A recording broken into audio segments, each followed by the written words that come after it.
Amigos, ¿cómo están? Buenas noches. Bienvenidos a En Portada. ¿Qué tal? ¿Cómo Muy estás, bien. Mario? Bueno, vamos a saludar también a nuestros invitados. Tenemos al congresista Josué Gutiérrez, de Gana Perú. ¿Cómo está? Muy buenas noches. Y también al señor Carlos Arana, él, como ustedes recordarán, fue jefe de Agua para Todos. Y justo hoy uno de nuestros temas va a ser lo que se aprobó ayer en el Pleno del Congreso relacionado a este informe particular de la mega comisión. Gracias por haber venido. Gracias. Así es. Muy buenas noches.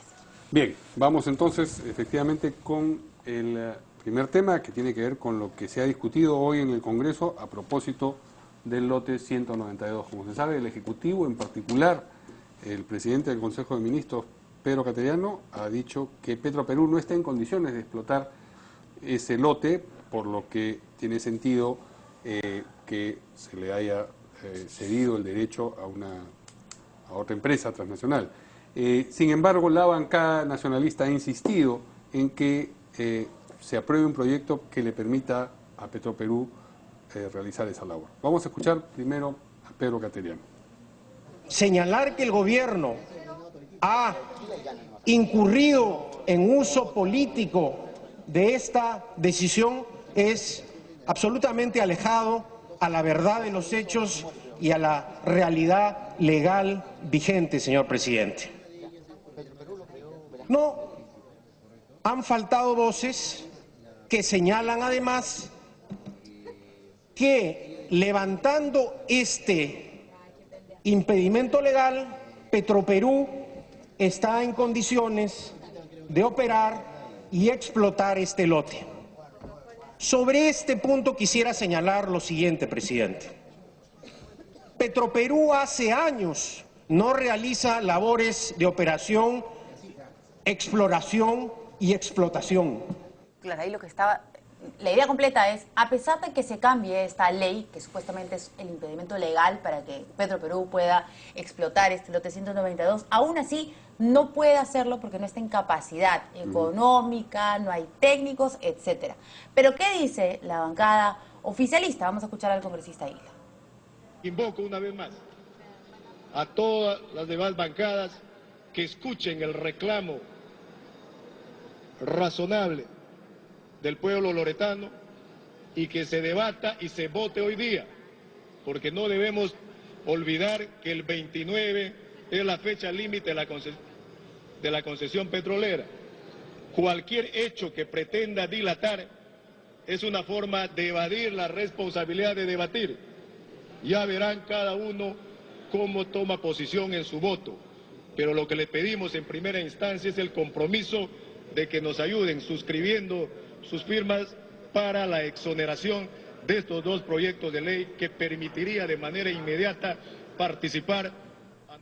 El congresista José Gutiérrez entiende que no hay contradicción entre lo que ha dicho Pedro Cateriano y lo que propone la bancada nacionalista a través de ninguna manera. De ninguna manera.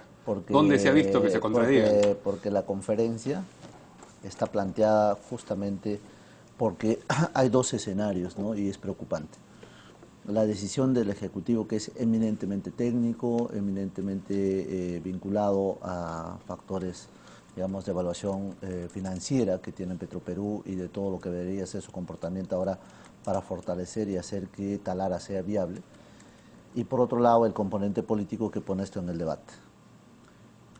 Sea uno u otro, tiene que tomarse una decisión.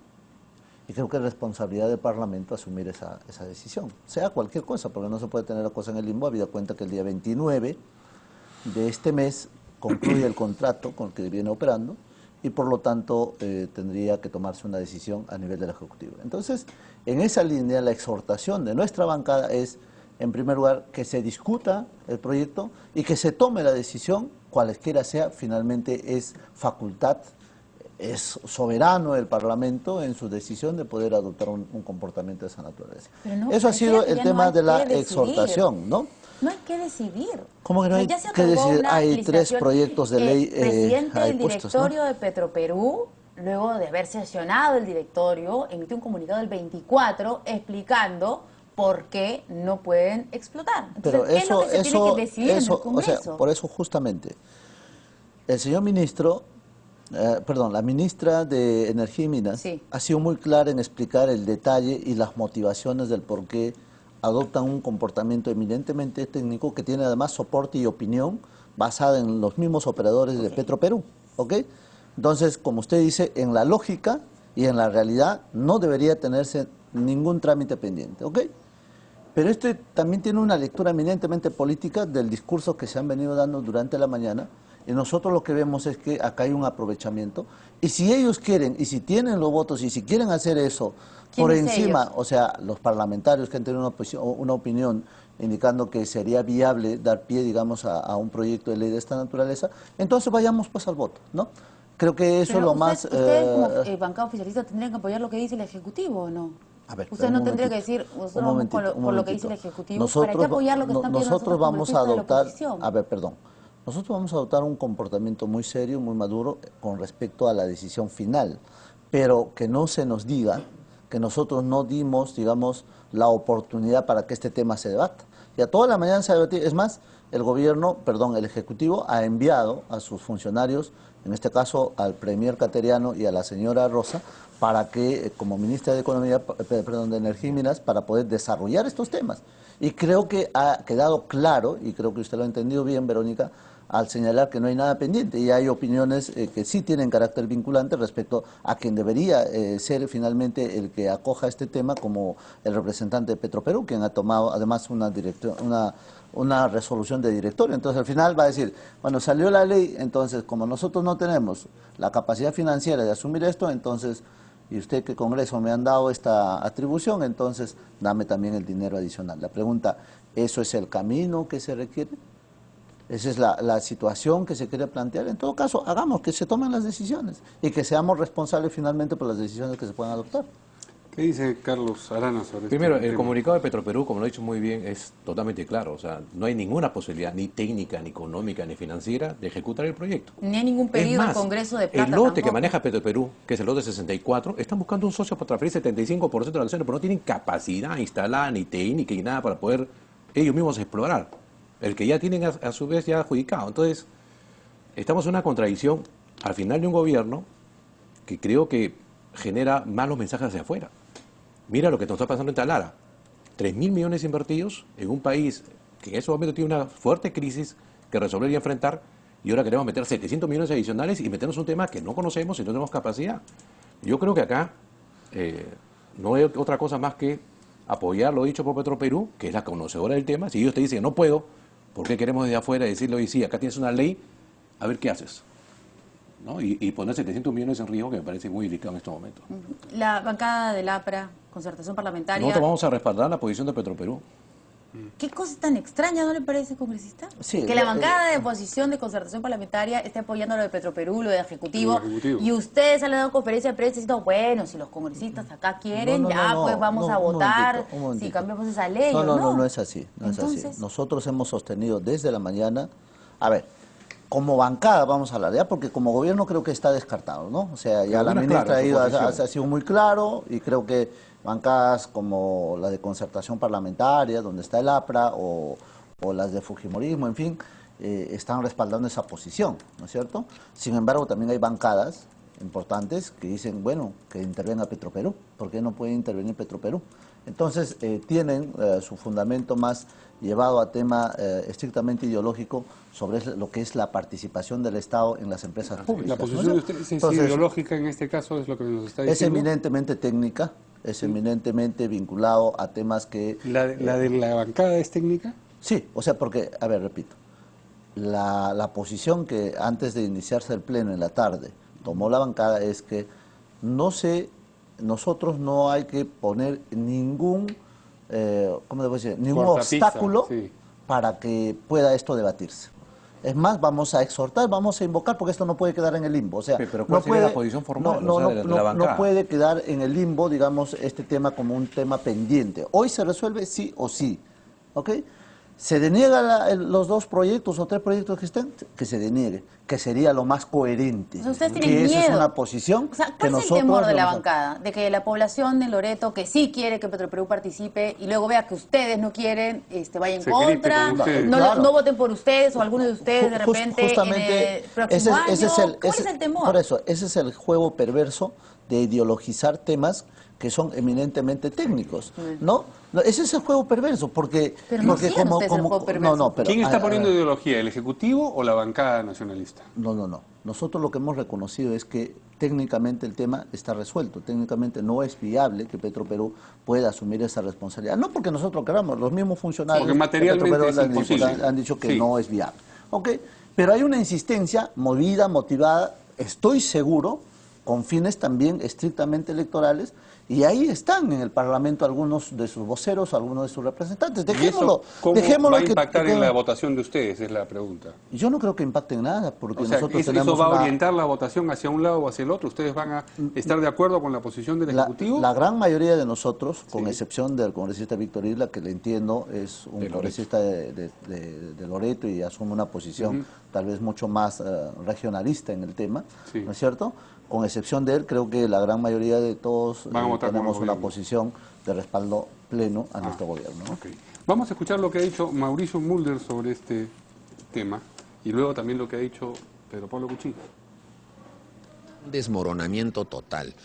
La actitud psicológica del gobierno se puso de manifiesto cuando el presidente vino el 28 de julio y dio un discurso final. Hemos hecho y esto ya está, no hizo nada de perspectiva para el siguiente año.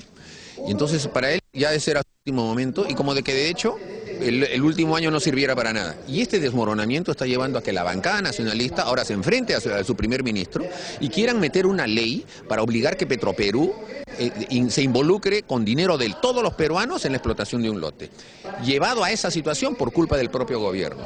Entonces aquí hay una suerte de estampida general, un sálvese quien pueda en el gobierno, ya nadie está gobernando, ya se están aventando contra su propio presidente del Consejo de Ministros y la estabilidad política se viene a pique. Entonces, yo he dicho que yo no veo inconveniente en que Petroperú maneje el lote por un tiempo. ¿Por qué he dicho eso? Porque si uno ve un lote petrolero, sabe que está Schlumberger que mide los pozos, Graña y Montero que perfora los pozos, fulano de aquí que pone las pistas. Un lote no es una sola cosa, hay un montón de operadores ahí que son todos privados. La pregunta es si Petroperú tiene la plata para operar un lote a estos precios, ¿no? Porque los precios del petróleo... Bueno, ya se respondió que no, es cierto, pero por supuesto con la presentación de los dos ministros hubo ahí algunos incidentes en el Congreso, en el Pleno. Vamos a poner qué pasó con el congresista, qué ha dicho el congresista Bogotá sobre la ministra, el congresista Bogotá, que todavía es de oficialismo, ¿no es cierto? Es el oficialismo. Todavía digo, por si acaso, que preguntar, a veces bueno, ¿no? en 2 o 3 horas siempre las bueno. cosas pueden cambiar. Siempre ¿cierto? bueno, aclarando en todo caso. Por supuesto. Todavía. Ya. Vamos a escuchar qué dice el congresista Bogatas y también Lourdes Alcorta, que mandó a callar al congresista Dahmer. Tenemos un problema muy serio en el aspecto técnico. A través suyo, la señora ministra, cuando asumió la cartera, dijo que todo el personal de Petroperú era una sarta de incapaces. Y cambiaron al presidente de Perú Petro y cambiaron al presidente de Petroperú y sigue diciendo que son una sarta de incapaces. Entonces, si Perú Petro tiene la capacidad para contratar un tercero que opere, ¿no es cierto? Los genios de Perú Petro sí pueden manejar. Pero este contrato que nos traen acá, quien va a hacer el trabajo no es Pacific, es un subcontratista. Pero como tenemos presidentes del directorio de Petroperú tan incapaces, que son incapaces de levantar un teléfono y buscar un subcontratista para que opere, ¿no es cierto? Porque una cosa es la propiedad del lote y entregarlo en la misma... Yo no lo he cortado al señor. Yo no lo he cortado al señor. Acá nadie es enemigo del país, nadie es enemigo de la patria. Simplemente que si quieren circular, cállate la boca, señor, que se calle la boca. Vamos a pedir tranquilidad a la galería, a los señores de seguridad también y también a los señores congresistas. Estamos desarrollando un debate alturado y sin agravios. Esperemos mantener esa misma disposición para dar un buen ejemplo al país acerca de lo que es el Parlamento Nacional. Congresista Alcorta, concluya por favor. Con el mejor ánimo, además, no soy enemiga tampoco el señor Damer, ni soy enemiga del señor, simplemente estoy facilitando una circunstancia. Si quiere presentar una moción sobre lo que están solicitando, que la ejecute su bancada, él con puño y letra, como se hace acá en el Congreso y circula. No, que estamos... Con el mejor ánimo, dice la congresista. Pero cállate la sí, boca, pero... está muy bien. Bueno, no me diga que no ha notado ahí sí una aspereza entre bancada Claro. y ejecutivo en la intervención Y lo he de su señalado. todavía compañero de bancada, No, Abugataz. y lo he señalado, o sea, no es solamente Daniel, no es solamente Víctor Isla. ¿Están molestos ustedes con la ministra? Ni la señora Marisol también creo que está en esa línea, ¿no? De respaldar esos proyectos, además creo que es autora. Por lo demás, ¿Están molestos con a la ver, ministra? nosotros no estamos, yo en lo personal no tengo incomodidad o molestia por la ministra. Sé que su capacidad técnica de hace muchos años, porque ella es de carrera, está siempre al servicio de la nación y en esa línea la vamos a respaldar, sobre todo porque creemos que las cosas que se están haciendo bien, o por lo menos hay un esfuerzo enorme. Pero además hay un tema que hay que fundamentarlo con criterio de verdad, que es que este gobierno, después de más de 3 décadas, ha asumido una responsabilidad con Petroperú para reflotarla. Y estamos en la primera línea. Yo creo que a la medida que se haga viable las operaciones de refinación, y entonces cuando esté fortalecido aún más Petroperú y sus indicadores siempre estén en azul y sea una empresa competitiva, ¿por qué no darle otras responsabilidades? Pero esto es como un niño que quisieras, o sea, que apenas puede cargar 1 kilo, llevar su mochilita para su colegio, quisieras cargarle un saco de arroz, y eso no es correcto, ¿no? Creo que sería más bien como un acto de maldad poder sobrecargar, digamos, responsabilidades sobre Petroperú, cuando hoy por hoy, y como lo han dicho, cerca de 3.000 millones está siendo invertido en un proyecto tan usted grande, está ¿no? con el Ejecutivo, pero el resto de su bancada no. No, Parece. no es así. En todo caso, pues que se trasluzca en votos, Sí, ¿no? se va a Pero traducir en yo le votos. voy a decir finalmente que la gran mayoría tenemos una posición, que además lo hemos sentado en el Pleno del Una última Parlamento. intervención. Solamente sobre la el tema, preocupación de invertimos dinero, ¿no? En un momento de crisis, pensamos que el petróleo iba a estar en los precios más altos, hoy está a $38 el barril, seguirá bajando con la presencia de otros actores internacionales, y metemos 3.000 millones en inversión y pensamos que la cosa va bien. Solamente eso. Y mi preocupación por lo que dice PPK, ¿no? O sea, está más confundido en el tema que la propia bancada nacionalista, ¿no? Si invertimos, no invertimos, sacamos la plata. Yo creo que hay que comenzar a poner las cosas en claro. El país necesita, y más su clase dirigencial, que seamos claros en las propuestas. No podemos ir confundiéndonos. Yo creo que el señor PPK tiene una posición clara. O sea, ha hecho preguntas que van relacionadas al tema financiero y en verdad, o sea, si quieres asumir una responsabilidad de esa naturaleza, lo vas a asumir con una espalda financiera boyante, si se quiere, ¿no? Y no con lo que en estos momentos Petroperú su mayor pretensión es potenciar lo que está Lara, pero además hay que señalar algo. O sea, esto no es un proyecto de corto plazo, esto es un proyecto de mediano y largo plazo, sobre todo porque el nivel de inversión se empezó a trabajar en el 2011, donde el barril estaba pues más de $100, ¿no es cierto? Y nadie es pitonizo como para saber que de 38 todavía va a seguir bajando, ¿no? Yo creo que hay, digamos, estructuras, digamos, de competitividad que tiene en este momento, hoy por hoy, toda la comunidad árabe, lo más grave pero ha sido Estados meter Unidos plata del ha Estado ido, peruano. O ha sea, ido trabajando en esa traías un línea inversionista y lo internacional, que hemos hecho es el río no es de apalancamiento financiero, o sea, y eso algunos seguramente después vamos a discutir, apalancamiento financiero que está soportando el desarrollo de este proyecto, o sea que no es dinero de presupuesto ordinario, si es que algunos no lo saben. Vamos justo a ir a una pausa y cuando regresemos vamos a ver justo lo que ayer se aprobó en el Congreso y bueno, uno de los informes finales de la mega comisión, el relacionado a Agua para Todos. El señor Arana fue jefe de Agua para Todos, así que vamos a poder conversar un poco más con detalles sobre esto. Volvemos. Bueno, ayer justo estuvimos hablando sobre Agua para Todos.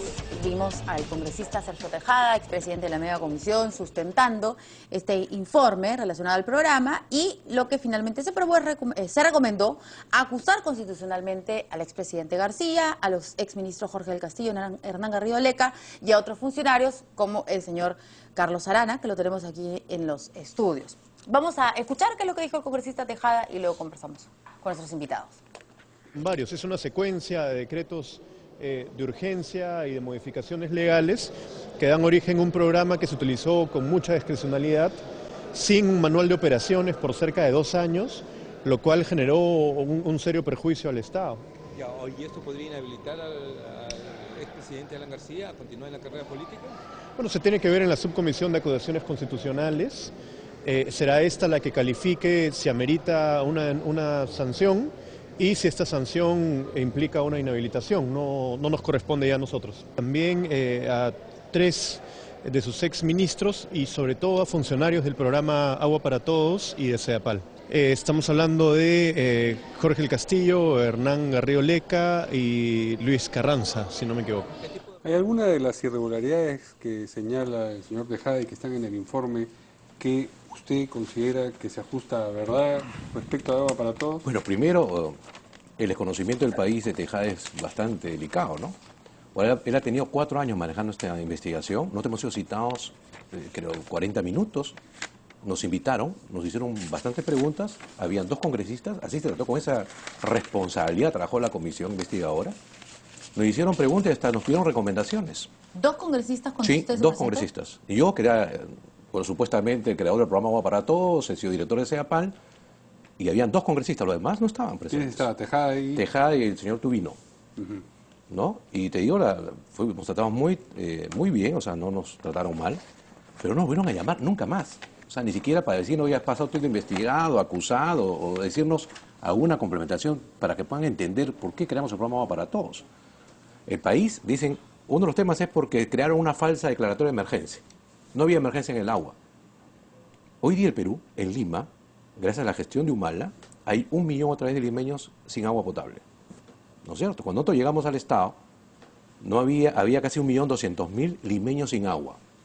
No había inversión en agua potable, CEDAPAL había sido declarado casi en quiebra, la SUNAT le había puesto 3.000 millones de deudas, ¿no es cierto? Estaba en rojo y no era sujeta de crédito internacional. CEDAPAL, que era la empresa más grande de agua en el país. ¿Agua para Todos no funcionaba desde antes de la década del 90? No.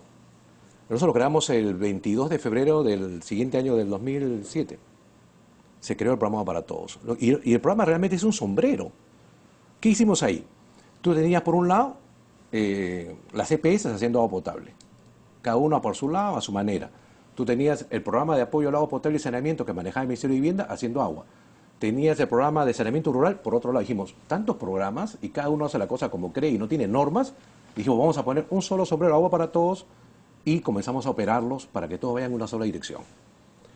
Tuvimos que declarar en emergencia porque si no declaras en emergencia y no pateabas la deuda de CEDAPAL a 20 años, CEDAPAL no era sujeto de crédito. El 60% de las inversiones de CEDAPAL al día de hoy son con apoyo internacional. El BID, la KfW, ¿no? El JV, que le han hecho otra vez crédito a CEDAPAL para poder ejecutar obras de agua potable. O sea, gracias a una declaratoria en emergencia. Pero la declaratoria en emergencia tenía 2 cosas técnicas muy concretas. Primero, para que tú hagas un perfil, un proyecto, tú tienes que pasar por la preinversión y la inversión. Y la preinversión era un perfil, factibilidad, expediente técnico y obra. Todo eso duraba 6 años en el Perú, 8 años en el Perú. ¿Por qué? Porque el retorno en agua potable, para que tú retornes tu inversión, son más de 20 años. Porque las tarifas están abajo. Durante todo el tiempo que funcionó Agua para Todos, ¿a cuántas personas se logró beneficiar? 6 millones. Y por primera vez 3 millones. 6 millones. En Lima, 1 millón. O sea, ese es el programa para todos. Pero no era un programa en el que tenías cosas muy difíciles de entender. No, o sea, decíamos, para que un proyecto sea declarado viable, solamente con perfil. La norma del MEF lo permite. El señor Tejada, equivocadamente, porque no conoce el tema, él dice, se han saltado plazos y se han ablandado controles. Ninguno de ellos. Hemos hecho perfiles, ¿no? Con un perfil reforzado que el MEF nos normó, y con esos perfiles reforzados nosotros hacíamos concurso oferta que era proyecto y obra. Con ese mecanismo hemos hecho obras para 1 millón de limeños, por primera vez, y están, pueden ser verificables todas. Este gobierno van 4 años y 2 meses, han hecho una sola obra de agua potable, una sola obra. ¿Qué dice el congresista Gutiérrez? Atónito. Porque solamente en laudos arbitrales, el Estado peruano, la plata de todos los peruanos, hay más de 8.000 millones de soles. Claro. Yo también puedo dar un discurso que podríamos hacer en estos momentos, un decreto de urgencia, y decir que está en emergencia el agua, así que ya no hay SNI, pues. se suspende el Sistema Nacional de Inversión Pública, se busca hacer algo simple, y en 3 meses le estoy dando a mi compadre, ¿no?, que se desarrollen las obras, que lo ejecuten ellos, ¿no? Y como estamos beneficiando a los compoblanos, a los ciudadanos, entonces está bien, porque el fin justifica los medios, medio Maquiavelo, ¿no? Entonces, esta es una discusión que periodísticamente creo que ha tenido muchísima repercusión en su momento, y que estos informes, de verdad le digo, estos informes no tienen mayor sentido. ¿Por qué? Porque siendo, digamos, noticia criminal, o sea, siendo abordado de ese modo, creo que el Ministerio Público debió haber trabajado este tema hace mucho tiempo, y si cabía con objetividad proceder a hacer las denuncias que corresponden, las hubiera hecho. Y el juzgado seguramente haber actuado todas las diligencias que corresponden para poder emitir un fallo de sentencia o de absolución. Y cuando estos se discuten previo a un escenario electoral, sin duda, va a tener ese componente o ese... O sea, yo no voy a venir acá seguramente a ser muy objetivo, sino que ciertamente voy a señalar esto, que son de denuncias que se ha discutido ayer hasta en demasía. Entonces, por eso creo que cuando el señor Arana hace una exposición amplia en su defensa, partiendo de los objetivos y logros que tiene, yo no discrepo sobre eso, porque Lima necesita ser atendida. Los cordones periféricos siguen ahí, los asentamientos humanos, y requieren de agua, y hay que darles agua, pero siempre sin prescindir de los controles que esto establece, porque 8.000 millones solamente en laudo, y eso sí es verdad, eso sí está aprobado, en desmedro del erario nacional, ya de por sí dice, oye, no se ha tenido cuidado acá, por decirlo menos, ¿no? Sin llegar a sentenciar que si hubo colusión o no, si dentro de esto se favorecieron o no familiares, amigos o gente que pudo haber estado vinculado sobre este tema, y que ayer el señor Tejada se ha esmerado en querer exponer estos temas, pero repito, yo creo que tarde, y creo que cuanto más se aproxime la etapa electoral, peor, porque esto sin duda va a ser parte del componente entonces del análisis del proceso electoral, que en mucha parte va a desdibujar el tema, ¿no? Y sobre los 8.000 millones. Primero, para comenzar, otra vez el congresista, y esa es mi preocupación, o sea, hay un disloque entre Estado y Congreso. O sea, una cosa es el gobierno y otra cosa es los congresistas, o piensan los congresistas, y en su cabeza tienen un problema y hay que resolverlos, ¿no es cierto? Todas las normas que el señor Tejada y han aprobado ayer los señores congresistas del humanismo han votado, todas son vigentes. Son usadas hoy día por el gobierno. El perfil reforzado, este año, Decreto Supremo 01-2015, la PCM, han aprobado 17 proyectos solamente con perfil reforzado. ¿Qué es lo que acusa el señor Tejada? Y el señor congresista lo sabe, porque él viene de Huánuco, de una región que genera obras y proyectos, ¿no? Nos han dicho, bajaron las normas y los plazos para la ejecución de los proyectos. Este gobierno, los 3 primeros años, bajó en niveles más inferiores que la que hicimos nosotros. En menos días, 14 días para adjudicar un proyecto, una obra. Nosotros no usamos para las obras de agua potable de las grandes, como lo ha hecho este gobierno con Pachacuti, sería bueno que el señor pueda investigar, porque ya hablaron mucho de Pachacuti, se lo han hecho a través de este organismo internacional, la OIM, con postor único. Postor único. Lo que pasa es que hay un montón de congresistas que no conocen el tema técnico y prefieren ser populistas, ¿no es cierto? Entonces, ¿verdad? Hay un baño de masas en Pachacuti y decir, estoy consiguiendo la plata. Ayer un congresista que presidió la Comisión de Vivienda, que no es del partido de gobierno, ha dicho que se han robado 90 millones de soles de la empresa Graña y Montero. Sin embargo, la empresa no recibió ni siquiera 30. Entonces, ¿cómo pueden robar estos 90? O sea, es una cosa ya ilógica, pero más grave todavía.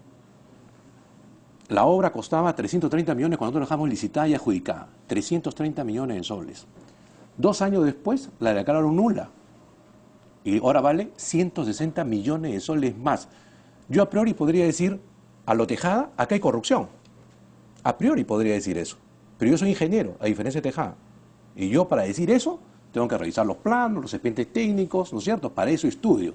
Entonces lo que él debió hacer es conseguir gente preparada para que pueda decir si esto es irregular o no. Yo no puedo decir lo que ha dicho el señor congresista de los laudos arbitrales, porque nosotros invertimos 6.000 millones en toda nuestra inversión en agua potable. ¿Cómo puedo tener laudos por 8.000? ¿No es cierto? 8 millones. Bueno, 8 millones. En todo caso no es 8.000, pero 8 millones de una inversión de 6.000 millones, estás hablando de menos del 1%. 4.000 inicial y 2.000 después, ¿no? Entonces, no, solamente en agua potable, para que usted esté conocimiento congresista, porque a mí me preguntó, vino el congresista Pari, que es un congresista que en ese momento era nacionalista, faltando 5 minutos para que termine mi intervención en la megacomisión famosa. Y me preguntó, usted que era todo el poderoso, ingeniero Arana, y lo pueden ustedes buscar ahí, ¿no? ¿Qué se siente estar acá? Y le digo, yo, tranquilo, porque usted me ha sentado acá porque le he puesto a 1 millón de limeños. Preocúpese usted, porque mira, era el segundo año de gobierno, que ustedes hasta el día de hoy no han hecho una sola obra de agua potable. Y tú sabes que hasta el día de hoy, una sola. Y Humala, en su discurso hace 2 años, le dijo a Lima que iba a entregar 9.000 millones de inversión en agua potable, iba a ser el proyecto 148, todos los reservorios de Lima Metropolitana, todos los pozos de Seapal, todos están pintados que dice programa 148, pintados. Han hecho uno. Diré llamarse programa 1, sí, no programa 148. Congresista. La pulcritud y la seriedad sobre la cual debe manejarse el recurso público muchas veces toma su tiempo. Y siempre pensé así cuando no conocía el tema Sedapal, que ahora sí lo conozco por lo menos porque he pedido bastante información y sé que un error que cometió este gobierno es no haber depurado a muchísima gente que venía pues justamente corrompida y lo único que buscaba por dentro es torpedear y entorpecer y que no se realicen justamente como dice el sueño que hizo el presidente Humala al decir que 148 proyectos en Lima tienen que darse, de las cuales nuestra aspiración más grande es que dejado este gobierno vamos a dejar ya en marcha, ya en ejecución, por lo menos más de 40 proyectos en ejecución. Y en esto nosotros hemos venido de alguna forma ya fiscalizando y desde el Congreso de la República, con la Comisión de Vivienda, convocando a todos los dirigentes, porque resulta que en 2012 se le entregó a todos un cronograma que hoy por hoy lo hemos visto, lo hemos analizado, no se ha cumplido. Y cuando revisas, ¿y quién es este funcionario? Ah, pues, de atrás. ¿De quién? Del de atrás, del que venía de atrás. O sea, esa eficiencia que un momento mostraron, cuando todo estaba liberado, el campo era pues campo de nadie, hoy día simplemente no lo han hecho. Si le entiendo bien. Ahí no hemos, y eso nadie nos va a denunciar por si acaso, ahí no hemos hecho ni copamiento de militantes, hemos tratado de manejarlo eso, o sea, como esto ya se venía encaminando, si bien mal, algunos tienen su prejuicio respecto a temas de cómo se han manejado esto, se han dado a los compadres de la opinión, lo que sea. Hemos dicho, mira, vamos a corregir esto, nos sometemos a la norma tal cual está planteada, que es el Sistema Nacional de Inversión Pública, seamos pulcros, esto es dinero del Estado, pero hagámoslo ya. Entonces empezaron a llegar los cronogramas, pero lo más triste y lo más perverso es que muchos, entiendo, han venido torpedeando, han venido trabajando por dentro para que esto se pueda evitar. Pero, yo no creía eso. Pero mira, un ejemplo nomás, yo no creía esto. Sí. Hasta un día que con los dirigentes participé en una reunión que hizo Sedapal. Mire usted, ¿por qué un proyecto no se convoca a licitación? Y le voy a decir, por ejemplo, de Huampaní, Alto Huampaní. ¿Por qué no se convoca a licitación? Yo pensaba que había un problema técnico, porque sencillamente el del centro vacacional Huampaní tenía que dar una autorización de servidumbre para que la cámara de bombeo esté instalado en una parte de su terreno. ¿Ok? Eso, que es tan simple que podría hacerse en 2 días, había tenido entrampado el tema casi un año. Pero ¿de quién es la responsabilidad Entonces, política después de 4 años de gobierno de que eso ocurra? Sin lugar a duda, sin lugar a duda. Ustedes van a entregar, en el mejor de los casos, 40 obras en ejecución, no ya ejecutadas, de las 148 que se comprometieron a hacer. Eso no es ni la tercera parte. No. Y después de 4 años, responsabilizar a los, digamos, mandos intermedios por estar saboteando los proyectos, es una posición un poco cómoda. Sí, sí es poca cómoda, pero es vergonzoso. Y yo me siento avergonzado. Y para mí es vergonzante. Yo no había tenido, digamos, mayor conocimiento de cómo manejaba este tema los funcionarios de Sedapal, ni aún por estas investigaciones, porque es un tema, usted comprenderá, ¿no? Pero perdón, para terminar, sino en la parte ya final, terminando el año pasado, un grupo de dirigentes, después de haberse reunido con el congresista Lescano, viene a mi despacho y me exponen los temas. Entonces veo con preocupación y yo no entendía no entendía por qué se demoraban tanto. Y si en gran medida algunos temas sí tienen problemas técnicos muy difíciles, pero será pues un 10 o 20% de proyectos. Pero la gran mayoría se notaba que había un comportamiento, digamos, ilógico por parte de los mismos funcionarios, ¿no? Solamente, bueno, ya es bien traído los cabellos lo que dice el congresista, ¿no? Porque primeramente yo he sido su gerente de CEDAPAL hace 25 años, ¿no? Y he sido 7 años su gerente de CEDAPAL. Y CEDAPAL es una de las empresas que tiene los mejores técnicos de saneamiento del Perú, creo que es la única que tiene ingenieros de saneamiento en el Perú, ¿no? Yo te puedo decir, Mario, los mejores profesionales, ingenieros de saneamiento existen en CEDAPAL. Pero ¿qué te pasa en una empresa, yo puedo hacer como el señor, en la que 65 funcionarios de CEDAPAL han sido acusados por la megacomisión? Nadie firma nada, nadie quiere hacer nada. Y no es verdad que no han copado, ¿eh? Han ingresado decenas de trabajadores a CEDAPAL, decenas, y sería bueno que el señor se informe. Lo que yo lamento, Mario, es que por querer destruir, ¿no?, un programa, un nombre, puedes poner el nombre que te dé la gana. Nosotros le dejamos 1.400 millones para cada obra de agua potable. 1.400 millones con la tarifa que tú y yo pagamos en Lima. No han hecho ninguna. Se ha perdido esa plata, han comprado maquinaria, se han pagado mejores sueldos, pero esa plata era para hacer ampliación de coberturas. No importa que se lo den a sus amigos, como el señor dice, no importa, ¿no? Ahí están sus amigos. Pero lo fundamental era, él habla de transparencia, muy bien, y después de 4 años nos dicen que los proyectos no han avanzado. Cuando el presidente Humala en su discurso de 28 de julio dijo que íbamos a meter 9.000 millones, ¿dónde están 9.000 millones? Ni un dólar, ni un sol, ni uno ha puesto el señor Humala. Y lo engañaban. ¿Quién lo engaña al señor Humala? ¿El ministro de Vivienda? A ver. ¿Cómo un presidente puede dar un discurso ante el país? Él mismo lo ha dicho. Había un cronograma de hacer 148 proyectos. Acá tengo yo el informe de CEDAPAL del día de ayer. El congresista nos viene a decir van a hacer 50 y tantos proyectos, 40 y tantos. Más de 40. Ya. El informe lo puedes ver tú. Esta es la cifra.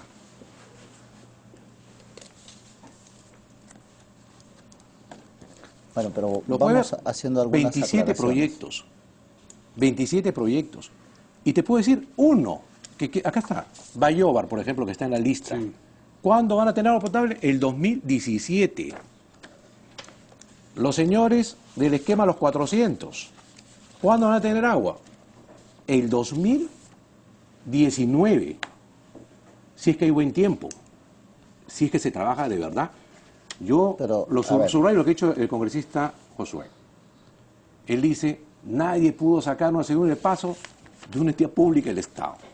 Es Estado, o sea, es lo que dice Wampaní, lo administra el Ministerio de Educación, que no podía un funcionario de CEDAPAL, o el presidente editor de CEDAPAL, o el gerente de CEDAPAL, el viceministro de Saneamiento, el ministro de Vivienda, alguien del gobierno decirle, oye, Ministerio de Educación, dame el segundo paso para poder darle agua a Alto Wampaní. Y ahí va. ¿No podían hacer eso? ¿Que es culpa de un funcionario de quinto nivel que no tengan agua y desagüe?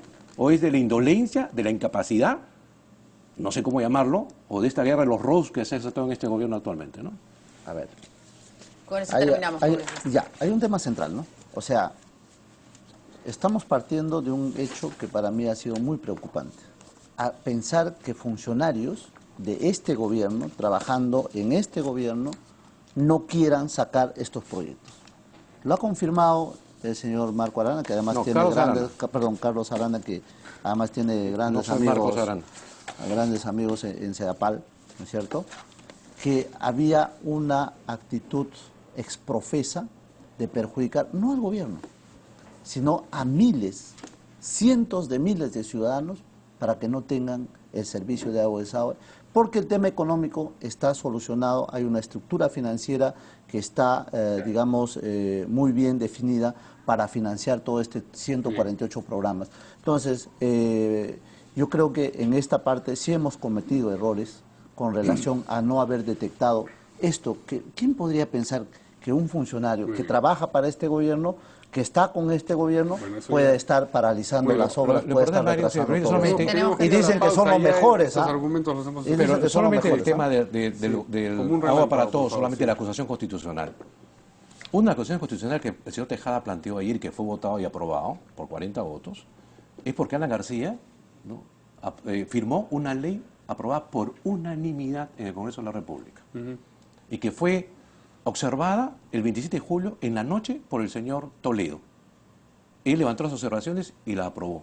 Con ese marco constitucional de una ley aprobada por unanimidad del Congreso, votado por todos los congresistas nacionalistas de esa época, se dio margen, se dio la creación del programa oportunidad para al señor García de poder presentar esos argumentos. Vamos a ir a una pausa y cuando regresemos vamos a hablar sobre el congresista Chejade, que ha lanzado una frase: no es tan difícil ponerse a derecho. Evoca otra frase, ¿no es cierto? Vamos a hablar conversar sobre eso. sobre eso. Eso es lo que dices.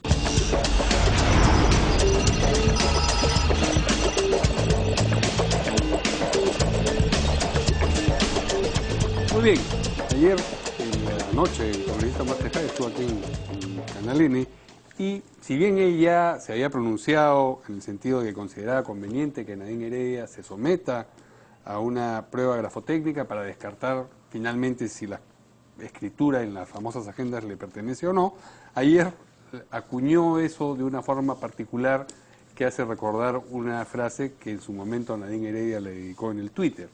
Cuando se produjo todo el problema del almuerzo en las Brujas de Cachiche, la primera dama escribió: tan difícil es caminar derecho, y eso como que lo ha tenido atravesado en la espalda, digamos, No, yo creo que el más congresista arriba. Chejade, y parece que encontró la oportunidad de cobrarse una revancha, aunque él diga que no. Vamos a escucharlo. Todo se mintió, alguien inventó la grafía, lo que sea. Y si el peritaje dice que todo es verdad, tendrá que dar serias explicaciones. ¿Sabes por qué, Milagros?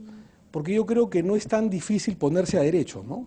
No puede ser tan difícil ponerse a derecho. Uy, ya le lanzó el tuit. No es ningún Ahora tuit. sí, no. Claro, tiene difícil, derecho. Faltó ¿A usted le evocó la frase de la primera dama o no? Lo que ha dicho Chejade ahora. Bueno, mira, ahí hay un tema. Y ustedes lo están poniendo como parte de nuestro comentario, ¿no es cierto?, de la noche. Cualquiera que comente sobre Nadine siempre va a ser noticia. ¿Y por qué? Porque el tema Nadine está, ¿cómo puedo decir?, sobredimensionado en cualquier cosa. O sea, no es para tanto, dice usted, la señora y la verdad, claro, fuera para tanto si se relevaría su función de lideresa y embajadora de la quinoa ante la ONU, que sería interesante porque hay una presencia internacional respecto al Perú y respecto a ella como líder y un reconocimiento internacional. Pero sobre estos temas, la verdad, no tengo casi mucho que comentar porque en verdad son escenarios totalmente distintos respecto a una frase y a otra frase. Pero dejémoslo ahí. Yo por lo menos no quiero ahondar más en esta ¿Usted no cree que lo ha hecho a discusión. propósito? Sí. Refiriéndose a ella. Creo que es un profesional, ¿no? Si es que no, creo que con una larga trayectoria en política, pero o sea que es si un cree abogado, que es parte una de su persona, profesionalismo. Y yo creo que hay una sorna además, ¿no? Entonces y eso es una respuesta ¿no? completa. ¿Qué No, dice, mira, señora Arana? Chejade no es cualquier congresista, ha sido vicepresidente electo del país, ¿no? O sea, efímeramente, pero fue parte de la plancha. Sí. Y tú demuestras que la pareja presidencial pierde amigos aceleradamente, ¿no? Entonces... aparentemente lo perdió hace tiempo, lo que pasa es que sí, está esperando su momento guardado, en qué momento sacaba la respuesta, pero creo que también es lo que la gente quiere saber, es lo que piensa el ciudadano común. ¿Por qué no se pone a derecho la primera dama? Y resuelve el problema. Yo no sé si las agendas son de ella o no son, o sea, pero finalmente eso lo sabrá en su momento el Poder Judicial, que ordene un estudio grafotécnico. ¿Y quién dice que no se ha puesto a derecho? Pero si ya están diciendo que van a convocarla, a citarla a la fiscalía, eso sigue su curso. Ningún ciudadano va a poder evadir la acción de la justicia porque se convertiría simplemente en un prófugo. Lo que no se debe hacer es escarnio, ni tampoco decir medias verdades ante la opinión pública, sobre todo porque aparece un señor y dice: yo he hecho mi peritaje, entonces a ti te corresponde hacer tu peritaje, entre ambos peritajes vamos a ver si viene un tercero. O sea, una justicia paralela que no corresponde, no es correcto, por lo menos no es serio. Entonces, frente a eso, más que una pose política que se puede adoptar en un momento y que uno pueda aceptarlo como tal, no reviste, digamos, importancia, no tiene un criterio de realidad bajo ningún punto de vista. Pero sí, naturalmente, ¿quién no se va a someter a derecho? ¿Quién no se puede? Los únicos que no se someten, los únicos que no se han sometido a derecho son quienes por voluntad y por petición de la presidenta de nuestro partido, en ese momento dirigente de nuestro partido, acordamos respaldarlo al señor Chejade para que se quede en el Parlamento cuando había una acusación constitucional para su destitución.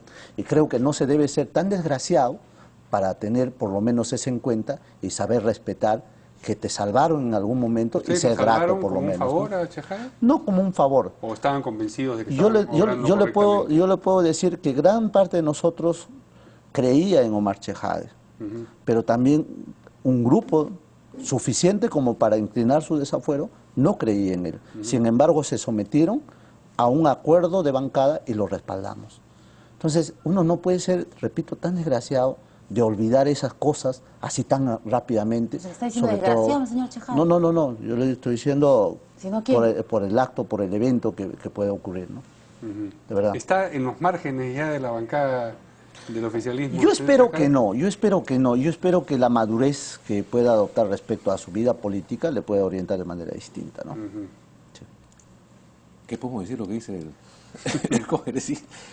Creo que yo saludo lo que dice el congresista Josué, porque finalmente, después de 4 años, hay algunos congresistas del oficialismo que ya tienen madurez política, ¿no?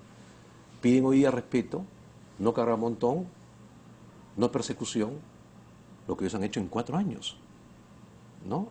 Escarnio permanente, pusieron un sicario sin ningún tipo de calidad. ¿Quién sería el sicario? El señor Tejada.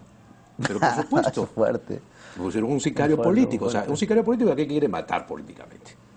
No pusieron a Maricel Prastello, ¿no? Pusieron uno de su bancada a perseguir a un expresidente y a poder Pero poner... tampoco no pides a tu socia, pero si están entrando ya No, en alianza. Pero no es un tema de Marisol. Yo digo, ponga aunque sea un abogado que conozca los procedimientos. El Congreso se dispara a los pies. Y una cosa que debemos tener, Verónica, nosotros, el gran problema de Perú es la inmunidad parlamentaria.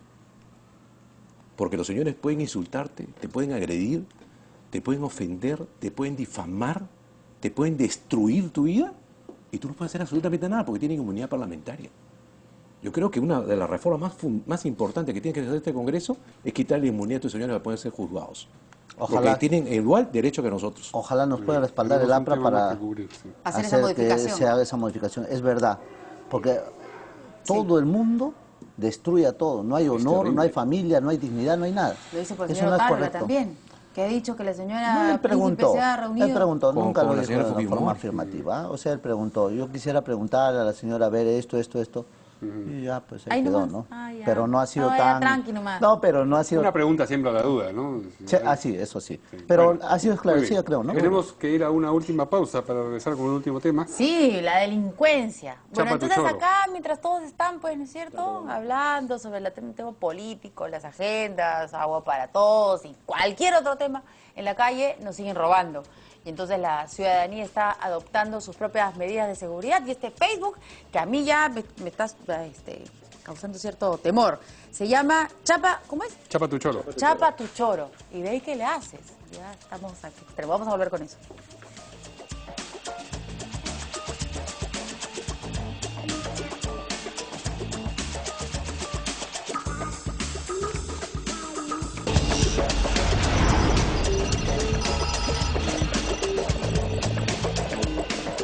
Publiqué mi carro gratis con el app de OLX. Lo vendí sin pagar comisión y ahí mismo encontré uno que va más conmigo. Yo buscando impresionar, que digan lo que quieran. ¿Qué esperas para cambiar tu carro con OLX? Encuentra el que buscas a mejor precio, contacta directo al dueño, pruébalo y si te gusta, te lo llevas. Con OLX, vender es fácil y comprar también.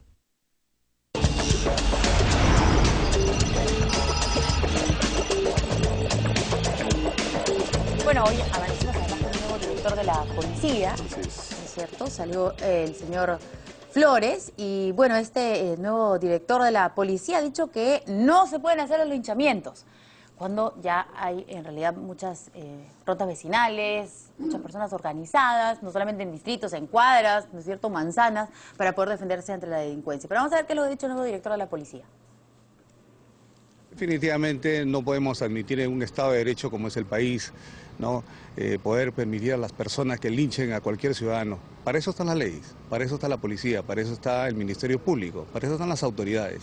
Tenemos que dejar que trabajen las propias autoridades. No podemos dejar que los ciudadanos hagan este tipo de... Indudablemente usted entenderá que la policía también tiene falta de efectivos, sin embargo, en este gobierno estamos pasando a más de los 30.000 efectivos que se han incorporado a la Policía Nacional. Usted tiene que entender también de que ha habido muchísimos años que no ha habido escuelas de formación, estuvieron cerradas. Entonces estamos poco a poco tratando de solucionar estos problemas. Muy bien, pues esto parece ya un esfuerzo por privatizar la justicia en la medida en que el Estado no está en capacidad, no está pudiendo cumplir con lo que le compete. Tenemos poco tiempo, quisiera una intervención de cada uno de ustedes para terminar el programa sobre esta materia. Yo creo que hay que reconocer que hay una descomposición social muy marcada y que se hace evidente tanta criminalidad y cada vez más con una crueldad añadida. Y creo que hay que trabajar de esto con políticas transversales que nos permita, digamos, trabajar a corto y mediano plazo, y en lo que es el corto plazo la intervención de la policía tiene que ser mucho más, tomando el control territorial, que es lo más importante y lo que se ha tratado de hacer con este de cuadrante seguro, que debería profundizarse mucho más porque se ha reducido, en donde se ha aplicado, se ha reducido sustantivamente el trabajo. Creo que la policía hoy por hoy sí está en capacidad de poder, con los equipos nuevos, con las movilidades, con todo lo que tiene, dar una cobertura mucho más eficiente, sobre todo en zonas que tienen bastante incidencia criminal, ¿no? Este es un tema en el que todos los peruanos tenemos que estar de acuerdo y trabajar juntos. Acá nosotros como partido hemos dicho siempre, en el tema de seguridad ciudadana, lo que quiere el gobierno estaremos detrás de él, apoyando permanentemente porque el tema es muy delicado y lo que está ocurriendo, yo trabajo en los asentamientos humanos hasta el día de hoy, es que cada día la policía va dejando otra vez como hace 18 o 20 años cuando Sendero Luminoso entró a la ciudad, dejando espacios libres para que sea manejado por ellos mismos. Y seguridad manejada por ellos termina siendo temas de violencia que puede generar una hecatombe en la ciudad, ¿no? Entonces yo creo que hay que hacer medidas drásticas, coherentes, hay inversión, muy bien, o sea, falta más coordinación, pero en esto sí no nos queda otra cosa que apoyar al gobierno en las medidas que puedan dar, ¿no? Sí, bueno, y no permitir que prospere una política de linchamiento, digamos. Ushanan Hampi. Sí, Ushanan Hampi. Sería grave en pleno siglo XXI, ¿no? Bueno. O sea, la madurez de la civilización hace que deberíamos organizarnos, está bien. Organizarse siempre es bueno, sí, pero no llegar al extremo, digamos... Colaborar con la detección y eventualmente hasta con la captura, por supuesto. Sin lugar a dudas. Pero con la aplicación de pena, ciertamente no. Yo creo que ahí es un exceso. Ojalá que no sea eso. Muy bien. Yo les agradezco mucho a nuestros dos invitados de esta noche, tanto el congresista Gutiérrez del oficialismo como el señor Carlos Arana, ex jefe de Agua para Todos. Verónica se despide también, pero ya se fue al otro estudio, va a estar con ustedes ahora, hoy en primero a las 8. Nosotros nos vemos mañana por la noche.